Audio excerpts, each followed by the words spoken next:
feeling shame, that deep gut level sense of what's right and wrong to show or do? What if I told you it isn't what you think it is? That it's not some timeless, universal moral compass, but a powerful cultural story we've just learned to tell ourselves? He wanted to look at them squarely, no matter how uncomfortable those facts might be. So, armed with this commitment to just the facts, Ellis turned that scientific lens on one of the most powerful social forces out there: modesty. He wanted to dig into the rules that we all seem to follow about shame and decency, and to figure out if they were really universal.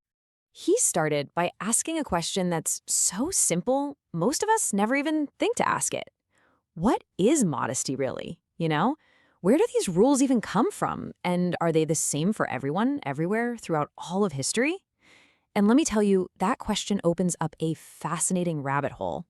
Because the answer he found was a definite, resounding no. Just look at these two examples he gathered.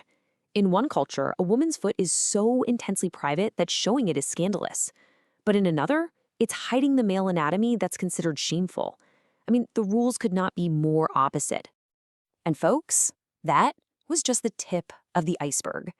Ellis's work essentially takes us on this whirlwind world tour of contradictory customs, and it proves just how incredibly flexible and kind of arbitrary our ideas of shame and modesty really are.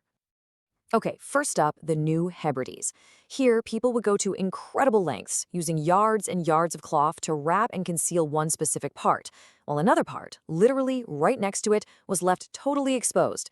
It's proof that shame isn't a simple on or off switch. It's all about the situation. And just to bring it a little closer to home, think about 17th century Denmark. It was apparently totally normal for a guest to undress completely and sleep naked in a room with the host and their family. When someone asked them about it, they basically said they knew nothing of such shame. That's a custom that would be completely scandalous in most of Europe today.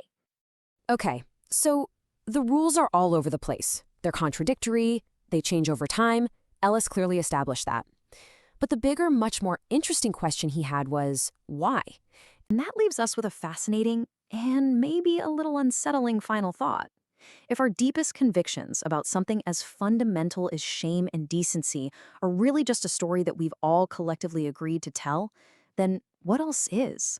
What other parts of our so-called human nature are just stories we've been told?